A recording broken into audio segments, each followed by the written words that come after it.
So hello everybody, welcome to my YouTube channel Java Guru Ravi, and I Ravi Khan Sahu welcome you in this new video. So let's get started. So hello everybody, today we are going to start with the topic that is class, object and constructors. So in the object oriented programming principle, we will be concentrating on creating the classes and using the features of the classes using the objects, or later on we will talk about the inheritance. So first of all, we will have to understand what is a class. So basically, if you see here, I have created a simple class student. So if you see here, class student, and we have already created here couple of variables. So these variables are instance variables. If you have not seen the video regarding the instance variable and class variable, so you can refer that. The link is given in the description box. So these are instance variables. So instance variable means it is the property of an object. But what is a class? I have created a class. Till now we haven't created any object. So basically, class is simply a blueprint. Class is a blueprint or a template which is used during the creation of object. The real life example you can take, let's say you get your land piece over there and you want to construct some building. So what you do, first of all, you create a template or blueprint. You go to the architect, you get the blueprint over there. So that blueprint is a class. And whenever you want to develop some objects, means let's say you want to develop or build some flats, apartments, so you will refer that particular template ki what are the different things that are to be created inside one apartment or a flat. So class is simply a template which is used by the compiler, or you can say JVM, during the creation of the object. So when you create the object, so simply it will refer to what is there inside the class, and these data members, these instance variables, these functions will be provided to each and every object of that class. So that's why class is not a collection of objects. Class is a template or a blueprint for creating the object. So this class student is created and we have two instance variables defined here. So let us create the object. So if I want to create the object, so how you create the object?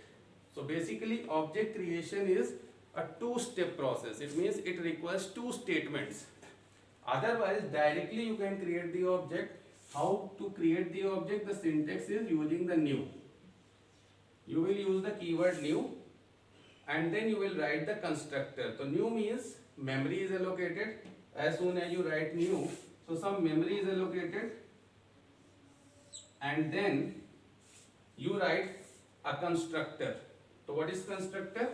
Constructor is used to initialize the newly created object. You write something like this. So this is nothing, this is called as constructor.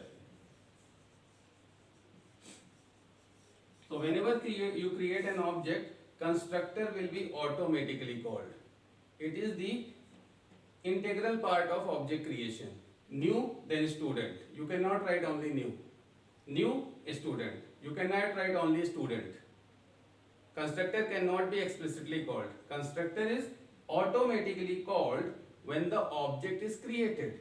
So as soon as you write new student, this constructor will be called, and as soon as you call this constructor, it will refer to the class. It will refer to the class ki what I have to create inside this object. Right? As you give your contract to the builder, so it will refer to your map or architecture, okay, what we have to create. In the same manner, the constructor will refer to the blueprint, okay, what we have to create inside this memory. Memory is allocated by new. But constructor will say, okay, inside this memory, we have to create two instance variables, role and name. So it will allocate here some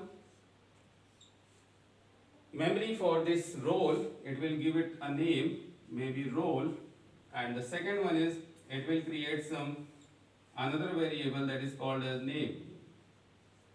So in this way, constructor will be used to create these two things and then it will initialize it.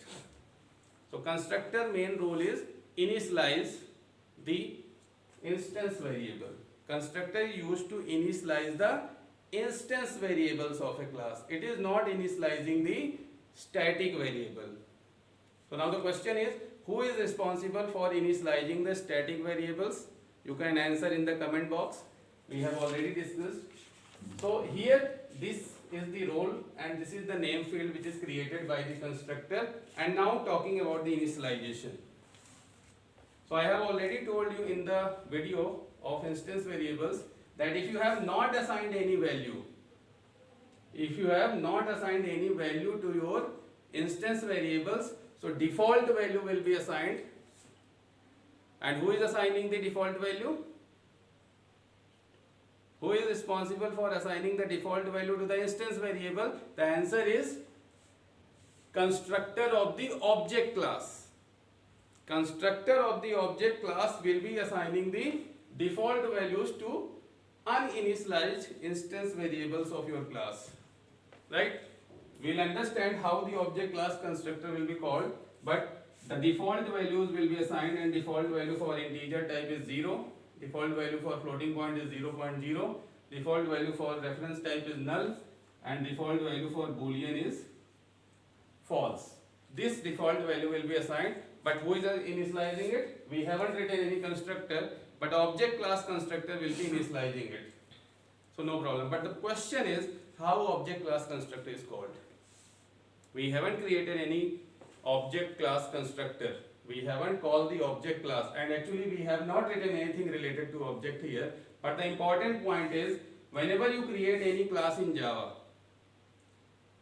two things are automatically happening. First thing is, by default, object class is inherited in your class. Whether you write or not, object class is automatically inherited in your class. Right? And second thing is, java.lang package. Java.lang package, which is containing all the language fundamental library, is automatically imported. Right? You never import java.lang, but it is automatically imported. Secondly, object class is automatically inherited in your class. Right? So object class gets inherited, and from there you get the constructor called. So as we progress with the constructor concepts, you will understand how the object class constructor is getting called. So ultimately, who is assigning the default values? Object class constructor. Right? We never assign default value. Why we use constructor? We use the constructor to initialize the instance variable with R values, not by default value. I want to assign some roll number 10, I will be writing the constructor.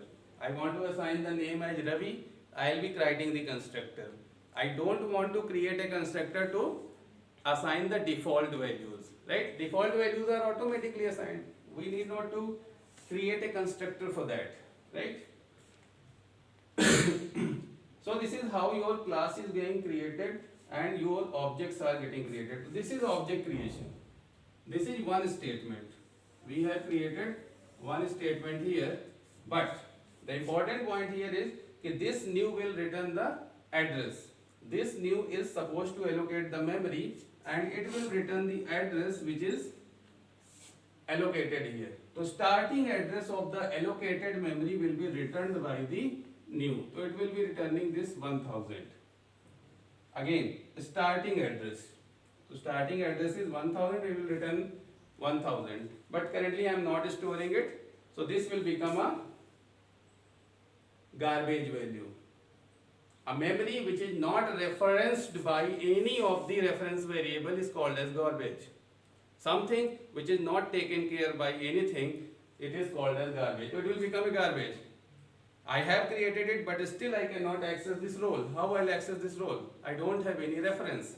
So for that purpose, whenever you created some memory, you need to store its address. So for storing the address, we create a reference variable. In case of Java, we don't have the pointers, but yes, we have the reference variables which are internally, you can say, as a pointer. So it will requires some reference variable. So when I say, okay, let us create a reference variable, so I can create it like this, student S. So student S is, this is a complete statement. This is a individual statement. What it is doing is, it is just creating a reference variable S. Right? This is student S. This is one statement. This is the first statement, you can say. What it is creating? It is creating a reference variable, and reference variable, so by default its value will be null. Right? This student S, if I am creating, forget about this, I am creating this, so this S is a reference variable, it is getting a default value null. And if I try to say, okay, sometimes you do not create the object and you write something like this, S dot name. You try to access S dot name, so what will happen? What is S? S is null.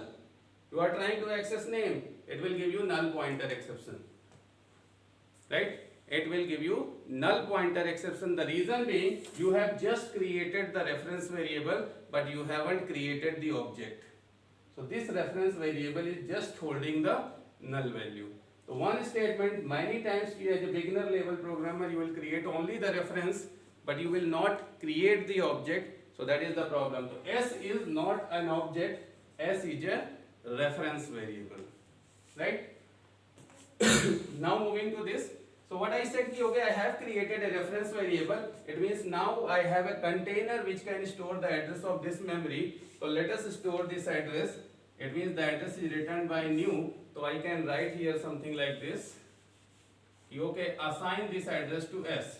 It means you can write S is equal to new student. So this is your second statement. This is your statement number 2. Statement number 1 is creating the reference variable student S. One statement. Second statement is S is equal to new student. So student S is the first statement. Here I am creating the reference variable, and S is equal to new student. This is a second statement. In the second statement, we are not creating a reference variable. We are just creating an object, and the object address is getting stored in the S. So second statement, this is the result of your first statement, and this is the result of your second statement. Means now this S variable is not storing null, it is storing the address of the object. It means it is pointing to this object. Right? So this is your reference variable S, which is holding the address of this object, and these two statements are combined together. Statement 1 and statement 2 can be combined together to give you this kind of statement. Student S is equal to new student. So this is a combined statement of statement 1 and statement 2. Here two things are getting created, find it. One is reference variable, second is object. And this address is getting assigned into this reference variable. Right? So I hope you understood the concept of object creation and role of constructor and what is a class. Class is not a collection of objects. Right? So this is how your objects are getting created. So student S is equal to new student actually is a combined statement which is creating your object as well as creating a reference variable. Right? So now if you talk about this thing, so in this case I haven't created any constructor. I haven't created any constructor in this class.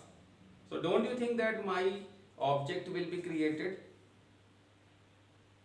We haven't created any constructor, it means my object cannot be created. So the answer is no, it's not like that. The third thing that compiler does here is, it will check your class. If your class is not having any constructor, then it will provide you a default constructor. Right? So here comes the concept of default constructor. So what is the default constructor? Default constructor is a constructor. There are some important points about the default constructor. The first important point is default constructor is provided only when your class does not define any constructor. Second important point is default constructor is always a no argumented or non-parameterized constructor. And the third important point is a default constructor is having the same accessibility level as that of your class.